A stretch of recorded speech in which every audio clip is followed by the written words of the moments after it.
Мутипорю, Мунтаджак, Джушим, Мутипора, Сонджира, 조한 하지마.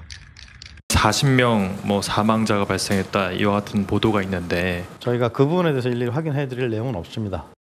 이미 교전이 시작됐고 40명 가까이가 전사했다. 이 부분은 우리 군 당국 국방부도 정확히 확인은 해주지 않고 있습니다.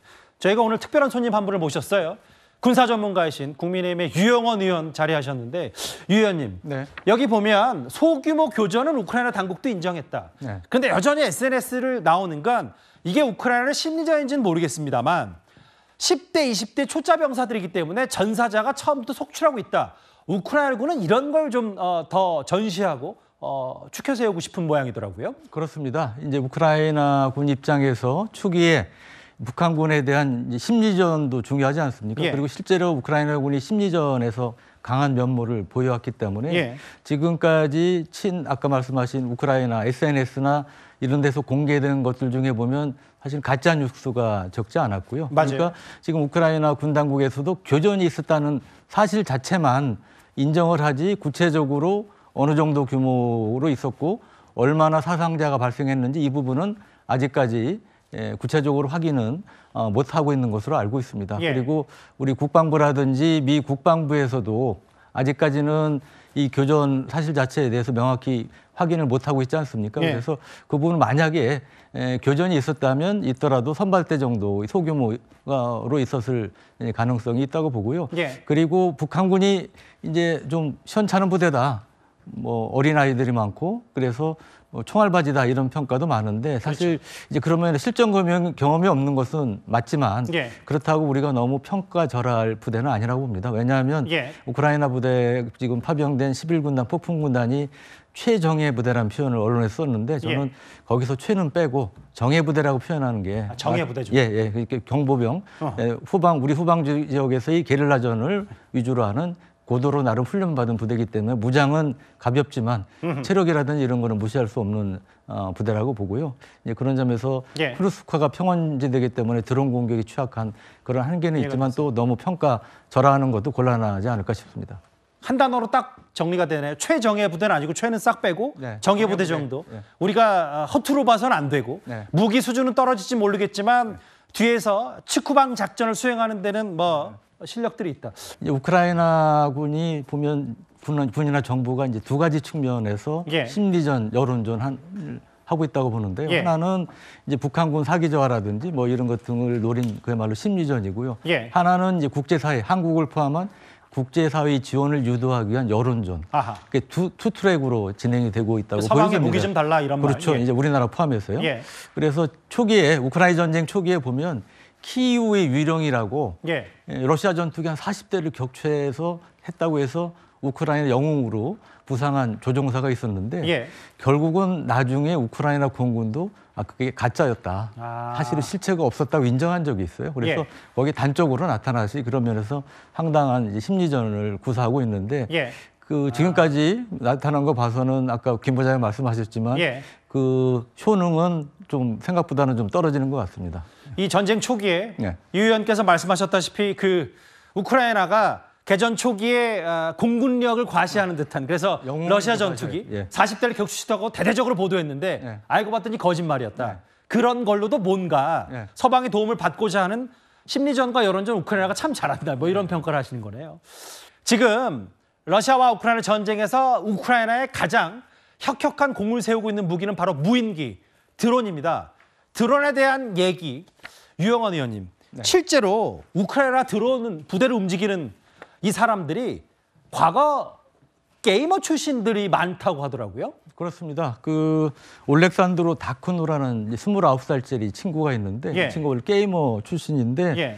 이제 아주 조그만 이 경주용 드론 장난감처럼 보입니다. 예. 근데 여기에 이제 한 4kg 정도 되는 폭발물을 달 수 있는 예. FPV 드론이라는 게 있는데 이 드론을 날려서 러시아군은 무려 300명을 사살했다는 얘기가 있어요. 예. 그래서 이 300명은 이게 참 사람 많이 죽인 게 좋은 의미로 얘기할 수는 없는 거지만 2차 대전 때 유명한 스탈린그라드 전투가 있지 않습니까? 예. 그때 바실리 자이체프라고 예. 유명한 저격수가 있죠. 예. 에너미 앳 더 게이트라는 영화 이제 주인공인데 그 저격수가 사살한 인원이 독일군 240여 명이었는데 그보다 더 많은 숫자를 이 게이머가 사실은 이제 러시아군을 제거했다 해서 이제 관심을 끄는 건데 예.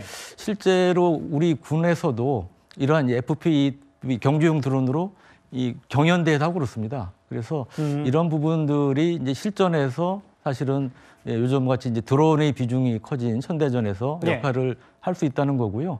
또 우리 옛날 게임 좋아하시는 분들 펠컨 4.0이란 전투기 게임이 있어요. 예. F-15 전투기 게임인데 예. 이 전투기 게임을 했던 친구들이 공군 조종사가 되니까 실제로 더 보통 사람보다 더 뛰어난 능력을 보여준 그런 사례도 있습니다. 그래서 우크라이나전이 이런 그 현대전에 바뀐 트렌드를 보여주는 그런 사례를 볼 수가 있습니다. 그러니까 2차 세계대전 때 영웅이었던 저격수가 200명 넘게 사살해서 큰 네. 공을 세웠다고 당시 네. 그쪽 러시아에서는 얘기했는데 지금 우크라이나 조종사 한 명이 러시아군 300명 이상을 사살했고 네. 뭐 빠른 판단력, 예리한 눈 이거를 이제 월스트리트저널이 보도했다. 네. 그럼 결국은 우크라이나가 지금 믿을 구석은 네. 여론전, 심리전 그리고 네. 러시아의 보루, 러시아군을 막는 보루는 드론 정도밖에 없는 거로 봐야 되는 겁니까? 그러면? 예, 그렇습니다. 지금 우크라이나 군이 한 달에 소모하는 드론이 얼마인 줄 아십니까? 몇 대쯤 될 것 같습니까? 그래요. 저는 이미 답을 알고 있어요. 왜냐하면 유 의원께서 최근에 인터뷰를 하신 기억이 있어서 그래요? 한 10,000대 정도 된다면서요. 네, 맞습니다. 예. 예. 그러니까 상당히 적지 않은 숫자죠. 예. 그러니까 이 드론이 포탄처럼 소모되는 시대가 된 거를 이제 보여주는 거고요. 이제 그런 점에서 이 우크라이나가 지금 보면 분대급 부대까지 이 자폭 드론 또 정찰 드론이 이제 배치가 됐고 예. 우크라이나 작년에 무려 20만 대의 드론을 배치를 했다고 그럽니다. 그리고 실제로 효과가 있는 게 러시아 파괴된 장비 50% 이상이 드론에 의해서 파괴됐다는 이런 영국 연구소의 이제 보고도도 있고요. 예. 이게 3,000명 정도로 구성이 된 USR표라고 불리는 드론 전담 부대가 이제 예. 구성이 돼서 지금 실전에서 위력을 발휘하고 있습니다. 한 달에 10,000대 정도 쓰고 지난 1년여간의 러시아 전쟁, 러시아군의 피해 절반 가까이는 절반 정도는 다 무인기 피해다. 자, 군사 전문가이신 집권 여당의 의원이 나오셨으니까 최근에 제 이 질문 하나 드릴게요. 최근에 유 의원께서 우리 군이 좀 이제 구식 무기긴 하지만 호크 미사일을 우크라이나 지원할 수 있다 검토 얘기를 처음으로 꺼내셨었는데 네. 그러면 현재 상황에서 뭐 살상 무기는 그렇고 네. 윤석열 대통령도 젤렌스키 대통령과 통화한 이후에 뭐 인도적인 정도의 지원을 해줄 수 있다. 네. 그러면 우리가 우크라이나에 어느 정도 무기 수준을 지원할 수 있는 겁니까?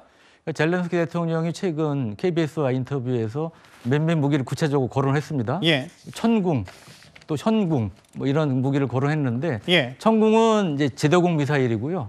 이제 두 가지가 있습니다. 천궁1은 이제 적 항공기를 격추하는 거고, 예. 천궁2는 날아오는 탄도 미사일을 격추하는 말 그대로 패트리어트 같은 예. 요격 미사일입니다. 이게 이제 중동에서 수출이 되고 그러는데 아시다시피 이제 우크라이나가 러시아로부터 이 미사일 예. 또 드론 공격이 계속 시달리고 있기 때문에 거기에 대한 방어 수단으로 이제 방공 무기, 뭐 천궁 같은 게 필요하다 얘기를 했는데 이 천궁 1, 2가 사실은 따져보면 지금 이제 우리 코가 석자인 상황입니다. 쉽게 얘기해서 왜 북한 핵 미사일 위협이 급속도로 고도화되고 있고 최근에도 단거리 미사일 발사대를 무려 250대나 공개를 했습니다. 그래서 거기에 대한 방어 수단으로 우리가 계속 신속하게 이제 많이 배치를 해야 될 상황이고요. 그러니까 천궁2 같은 경우도 원래 7개 포대가 예정돼 있었는데 그거를 3배로 늘려야 될 상황이고 그래서 우리가 여력이 없다는 거죠.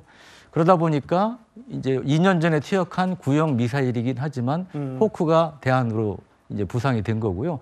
근데 이게 실제로 우크라이나에 쓸모가 없는 게 아니고 미국하고 스페인도 호크 미사일을 제공 이미 했거나 할 계획을 밝혔습니다. 그래서 우리가 제공한다면 우크라이나 입장에서도 도움이 될 수 있는 그런 무기고요.